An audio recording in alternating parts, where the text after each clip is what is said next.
me stop for a minute, sorry. Oh, yeah, hang on. Okay, mate? Yeah. Watch your shadow on the 3, 2, 1, go!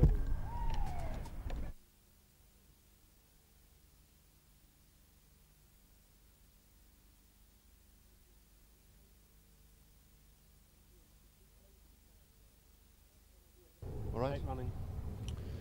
Ian, this has been labelled Dad's Army. That's not altogether unfair, is it?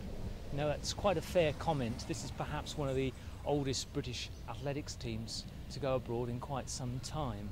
At 33, I'm one of the younger members of the team. Well, why is it quite so aged?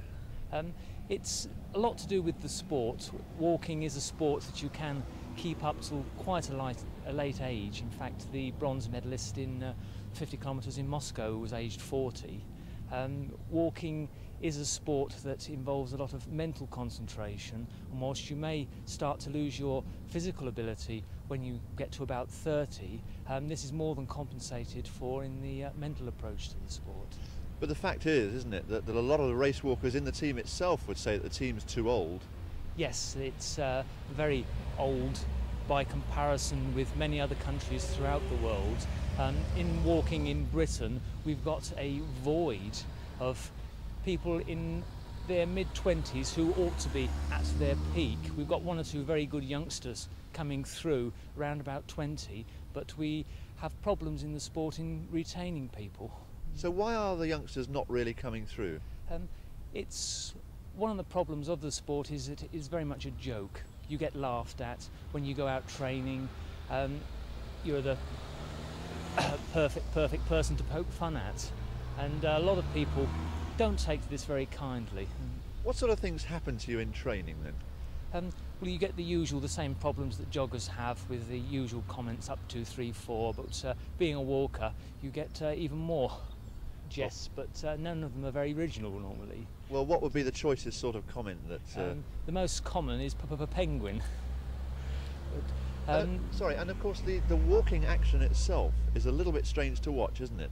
It is, yes. Many people don't fully appreciate what is involved with the sport, and they feel that we waggle our backsides purely for the sake of it, but in fact it is the most natural way to walk fast. But do you accept that to the outsider it does look a little bit funny? Yes, very much so. It's a very strange action, and it's really not the backside, it's we're trying to gyrate the hips to give us a much longer stride. So what would you say to any youngsters who are thinking of taking up the sport but are put off by all this humour and comedy that surrounds it? I would say ignore it. It's one of the best sports that I've come to know, because I've tried many other things and not done too well. I've been fortunate and I found the one that I was good at. It is a means of getting right to the top in athletics. There isn't a great deal of competition. If you can put up with the jests and mockery that you get, that there is a lot to be had from the sport. Coming to the event at the weekend, Ian, how do you think Britain will get on? We shouldn't do too badly. We certainly won't be amongst the leaders. These are the World Championships, and we've got the Russians, the East Germans, and one or two other nations who are very strong at walking, the Mexicans and the Italians. So Britain will be looking to be amongst the leaders of the Western nations whose approach is much more amateur than those of the East European nations. And perhaps the East Europeans also take it a little bit more seriously as a nation, don't they? Yes, that is very much so. It's a very marked contrast, the attitude and approach that one gets in Britain with that which you get abroad. To give you an example, when I train abroad, when I've been abroad on sort of training sessions, I've even been clapped on a training session. And the crowds that you get with races are, quite considerable by comparison to Britain. We normally be pushed off in some little corner, and if we get one man and a dog, we're doing well. And it should be emphasised that the sport requires total dedication. What sort of training would you do in the week running up to the Lugano Trophy? Well, in this particular week, my training is a little bit different than most, because I'm adopting a very special diet, one very similar to that used by the marathon runners, which involves a certain amount of trickery on the body, whereby for 3 days that you virtually starve yourself of all carbohydrates, and then you go on a mass orgy of cream buns, cakes, chips, so that by the day of the race your glucose level is 3 times the amount that you would normally hold, and this considerably helps endurance. So the week prior to a race isn't typical in terms of training.